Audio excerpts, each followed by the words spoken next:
as a young girl, I thought I was in love with Roy Rogers, but it wasn't Roy. It was Trigger. And when I realized that it wasn't Roy, I went out to look for Trigger. And this is as an adult woman. And I found him beautiful, Palomino, platinum mane and tail, chiseled like a ballerina. Beautiful. The first sign that there was going to be a problem was they were trying to trailer him into me, and he put his legs through the back of the trailer. Got his legs up. And, you know, God loves fools and babies, and I was both. And I was like, no, I want him. I want him still. And he was just nervous. Well, we finally got him to the barn, and he was not my friend Flicker. He was like, I could do without you. Don't whistle for me. I'm not going to come over to the fence and hug you. I'm not going to do any of that. And just go away. And I just kept on with him. And we called him Rising Star because this boy would rear and walk you.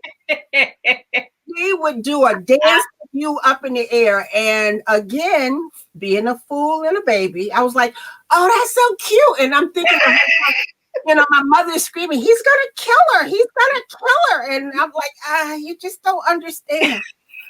Well, after a lot of antics that this horse did, and I mean, I rode him out in the park once, and where I am is 693 acres, and it was a long ride, and I decided to get off him.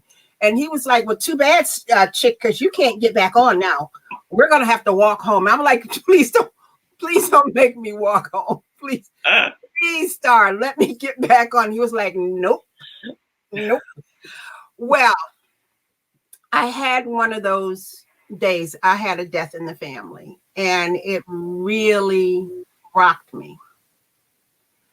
And this horse became a whole different horse. He would never come to you. You could whistle, give him grain, and he'd be like, This day he came to me and he laid his head on my shoulder. Oh.